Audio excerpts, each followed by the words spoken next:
mentari pagi bersinar ceria. Angin berhembus menenangkan hati. Hari ini saya akan membawa sebuah cerita yang penuh inspirasi. Assalamualaikum warahmatullahi wabarakatuh. Halo teman-teman semua, perkenalkan namaku Aisyah Lestari. Biar kita bisa akrab, kalian bisa memanggilku Ais.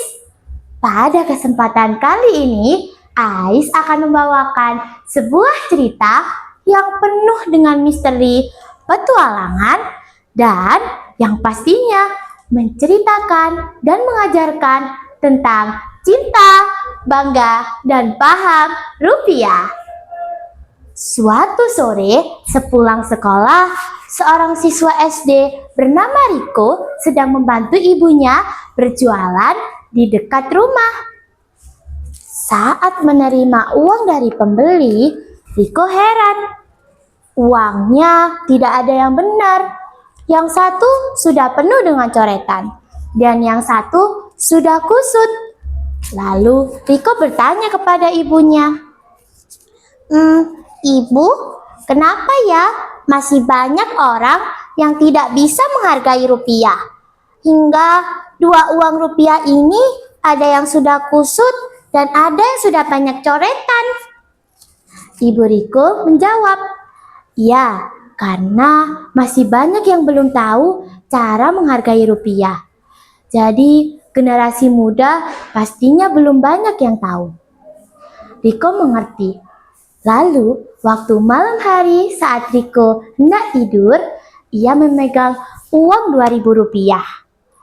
Tanpa ia sadari, matanya perlahan terlelap dan ia tertidur. Di dalam mimpi, ia memasuki sebuah negeri ajaib. Di sana, langit berwarna keemasan, bangunan dihiasi corak budaya Indonesia, dan banyak wajah para pahlawan di dinding-dinding itu. Lalu, tiba-tiba ia bertemu seekor burung cendrawasih yang cantik. Burung cendrawasih itu bernama Rupi. Selamat datang di negeri ajaib. Namun, negeri ini sedang dalam bahaya karena negeri ini banyak warga yang belum bisa menerapkan menghargai rupiah. Lalu, Riko merasa sangat heran. Bagaimana bisa ada seekor burung cendrawasih tiba-tiba menghampirinya, bisa berbicara, dan mengetahui nama Riko. Lalu Riko diajak burung cendrawasih untuk mengunjungi istana. Di depan istana banyak sekali uang yang tampak kusut, hampir robek, dan seperti sengaja begitu saja dibuang. Riko masuk dan bertemu dengan Raja Garuda. Di sana Raja Garuda berkata bahwa cahaya dari negeri ajaib ini berasal dari 3 hal, yaitu dari sifat cinta, bangga, dan paham rupiah. Jika warga negeri ajaib tidak memiliki 3 sifat dari hal tersebut, maka terpaksa negeri itu akan kehilangan cahayanya. Burung cendrawasih mengajak Riko untuk berpetualang di negeri ajaib. Petualangan pertama dimulai dari sebuah pasar Nusantara. Di sana, Riko melihat bahwa ada seseorang yang membeli makanan menggunakan uang palsu. Namun, pedagang merasa bingung dan takut rugi. Rupi berkata, ya, begitulah Riko, pentingnya mengetahui cara membedakan uang asli dan mana uang palsu. Lalu Riko mengajarkan pedagang untuk mengetahui mana uang asli dan uang palsu, yaitu dengan cara 3D. Teman-teman, ada yang sudah tahu apa itu cara 3D? Caranya yaitu dilihat, diraba, dan diterawang. Dengan cara itu, pedagang bisa berdagang dengan baik dan pasar Nusantara pun mulai ramai. Berhasil di pasar Nusantara, Rupi dan Riko berpetualang menuju hutan hemat. Di hutan hemat, Riko melihat banyak orang yang membeli barang yang tidak diperlukan.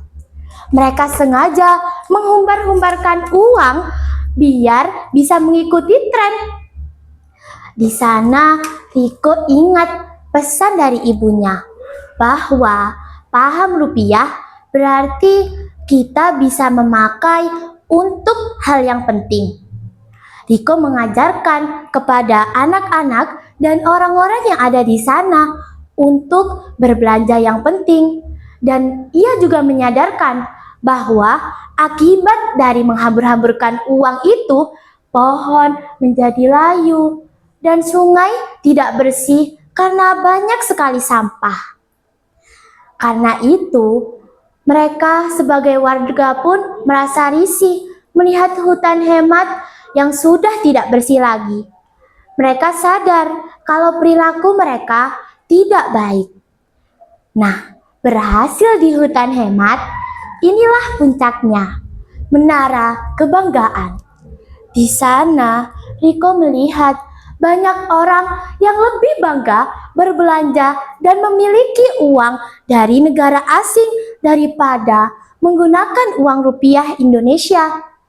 Di Menara Kebanggaan itu, di puncak terlihat bendera merah putih yang hampir runtuh.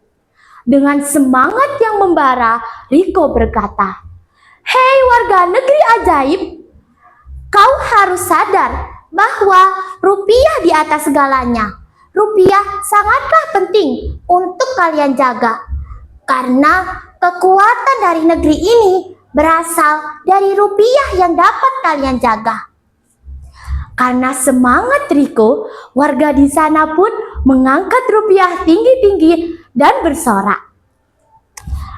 Raja Garuda melihat itu, dan Riko diberikan lencana emas akibat semangat yang menyelamatkan negeri ajaib itu. Keesokan harinya, Riko terbangun dan ternyata ia sudah berada di kamarnya. Ia melihat ke kanan dan ke kiri, dan ada uang di meja kamarnya. Ia sadar bahwa setiap hal kecil apapun itu berdampak di masa depan, apalagi untuk uang rupiah. Dan ia belajar bahwa uang rupiah tidak boleh ditekuk, tidak boleh dicoret, apalagi sengaja disobek. Ia pun mengajarkan kepada teman-temannya untuk cinta, bangga, dan paham rupiah. Sekian cerita dari saya. Sampai berjumpa di cerita berikutnya. Saya Aisyah Lestari pamit undur diri. Wassalamualaikum warahmatullahi wabarakatuh.